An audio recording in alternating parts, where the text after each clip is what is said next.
La drague directe, pure et dure, pas de censure. Bienvenue dans le Coach Drague Podcast. Cher auditeur, attache ta ceinture car cet épisode, c'est de la pure masturbation intellectuelle. Je vais te parler de 3 concepts. Ces concepts sont l'aversion à la perte, l'aversion au risque et la zone de confort. L'aversion à la perte et l'aversion au risque sont des concepts venant de la finance comportementale. Et la zone de confort, je pense que ça vient du développement personnel. Je ne suis pas certain. Alors, est-ce que tu as constaté que les gens préfèrent rester dans leur zone de confort, même si le statu quo est sous-optimal? Je te donne un exemple. Tu te promènes dans la rue, tu vois une jolie fille, tu aimerais bien l'aborder, mais tu ne l'abordes pas car tu as choisi de rester dans ta zone de confort. Alors, pourquoi est-ce que les gens préfèrent rester dans leur zone de confort, même si celle-ci est sous-optimale? Car ils connaissent. Je sais pas, disons que le mec qui a 20 ans, 30 ans, peu importe, le mec qui a 40 ans, tu sais, il a survécu. Même si sa situation n'est pas optimale, il a survécu. Donc sa zone de confort a quelque part garanti ou a fait que il a survécu. Sortir de sa zone de confort implique un risque. Il y a un danger. Ça fait monter l'angoisse. Car ce qui se situe dans ta zone de confort, ça, tu le connais. Ce qui se situe en dehors de ta zone de confort, ça, tu ne connais pas.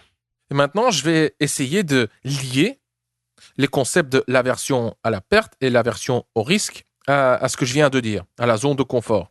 L'aversion à la perte et l'aversion au risque sont des concepts venant de la finance comportementale. C'est Daniel Kahneman, c'est un grand nom dans le domaine, a démontré, lui et son collègue, j'ai oublié le nom de son collègue, que les gens ont une aversion à la perte et une aversion au risque. Et il a illustré ça à l'aide d'une expérience assez intéressante. Je te pose la question. On fait pile ou face. Si tu gagnes, tu reçois 100 €.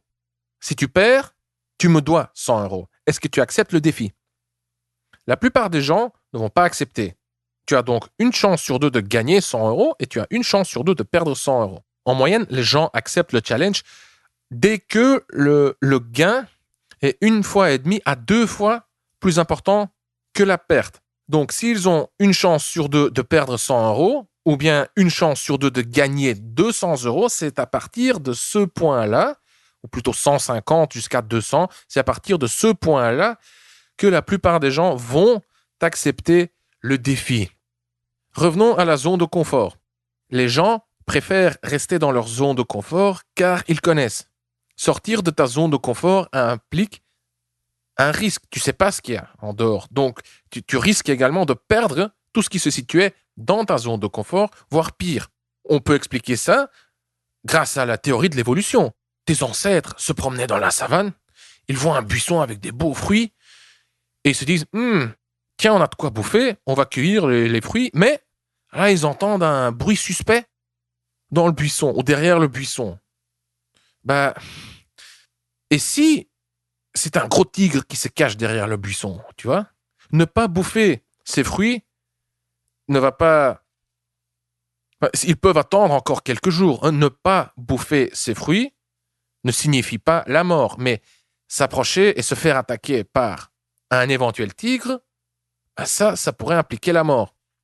Et c'est probablement de là que vient l'aversion à la perte. Donc, on a peur de perdre ce qu'on a déjà. Et l'aversion au risque. Donc, on a peur de prendre le risque. En fait, c'est la même chose. L'aversion au risque et l'aversion à la perte, c'est ce qui nous pousse à rester dans notre zone de confort. Un autre exemple plus pertinent. Un homme des cavernes voit une jolie femelle. Il se dit « celle-là, j'aimerais bien la féconder. » Mais du coup, il n'ose pas, car, qui sait, peut-être que c'est la femelle du mâle alpha. Et s'il lui fait des avances, elle risque de se faire taper dessus ou bien de se faire éjecter de la tribu. Et il y en a qui disent que c'est de là que viendrait la peur de l'approche. Bon, possible, je ne sais pas. ça me semble aussi une explication un peu simpliste, mais en même temps, ça fait sens. Voyons maintenant un autre point. En général, dans la séduction, ce sont les hommes qui courent après les femmes et ce sont les femmes qui, au final, décident oui ou non si elles vont s'accoupler avec le mec. Et les concepts de l'aversion à la perte et l'aversion au risque peuvent partiellement expliquer ce phénomène. D'un point de vue évolutionniste, l'accouplement entre un homme et une femme contient un plus grand risque pour la femme que pour l'homme. L'investissement de l'homme consiste à mettre la femme enceinte. Pour la femme, cependant, l'accouplement avec un homme contient un risque beaucoup plus élevé. Si elle tombe enceinte, elle doit porter l'enfant 9 mois, elle doit accoucher, ensuite elle doit l'élever, elle doit s'en occuper. C'est un énorme investissement.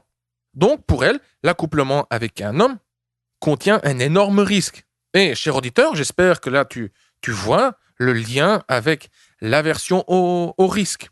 Donc les femmes, en général, essayent de s'assurer au maximum qu'elles ont affaire à un partenaire convenable, c'est-à-dire un mec avec de bons gènes, qui a des ressources et qui est émotionnellement stable, c'est-à-dire un mec qui va rester avec elle et qui va l'aider à élever les enfants.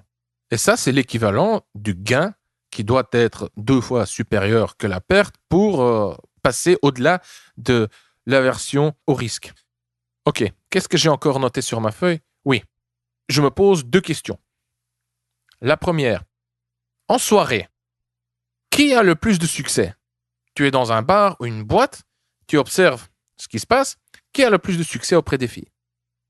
C'est souvent les mecs les plus beaux et ceux qui s'amusent le plus, qui ont la valeur sociale la plus élevée. C'est souvent un mélange des deux. Tu vois, c'est plutôt un mec beau, ou moyennement beau, qui est extraverti, qui sourit, qui s'amuse, qui danse, qui est sociable. Et c'est le mec qui va attirer le plus de filles. Et donc, de l'optique de l'aversion au risque et l'aversion à la perte, c'est cohérent. Donc, les filles voient que ce mec, il a une valeur sociale élevée. Et plus la différence entre la valeur sociale du mec et celle de la fille est élevée, plus la fille va être attirée. Et ça, c'est donc cohérent avec... tu as une chance sur 2 de gagner 200 € et tu as une chance sur 2 de perdre 100 €. Cependant, comment expliquer le phénomène suivant? Plus la femme est belle, plus le mec chie dans son froc et plus il préfère rester dans sa zone de confort. Car plus la femme est belle, plus on se rapproche des 200 €, voire plus. Tu as une chance sur 2 de gagner 200 € ou une chance sur 2 de perdre 100 €.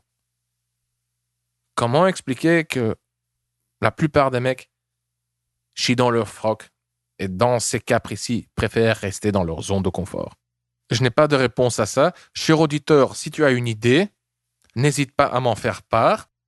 Et on va terminer non pas par une conclusion ou par une série de conseils, mais par une question. Pose-toi la question suivante.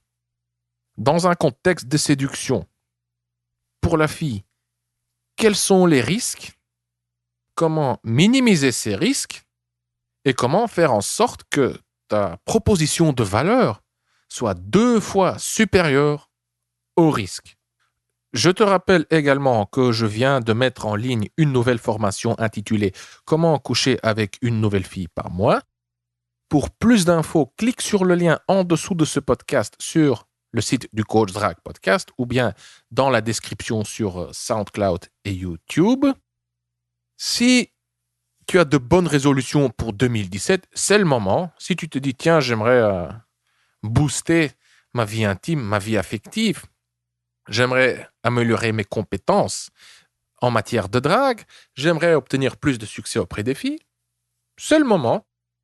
Profites-en car pendant la période de lancement qui se termine jeudi, je ne sais pas quand je publierai ce podcast, ou bien mercredi ou bien jeudi. Donc si on est déjà jeudi, ça se termine ce soir. Donc pendant la période de lancement, tu pourras accéder à la formation à des conditions très avantageuses, c'est-à-dire tu recevras une réduction de 50%. Donc tu peux te procurer la formation à moitié prix. Voilà, chers auditeurs, c'est tout pour aujourd'hui. Je suis Consti de CoachDrag.com. Merci d'avoir écouté le Coach Drag Podcast. On se voit dans le prochain épisode. Bonne drague.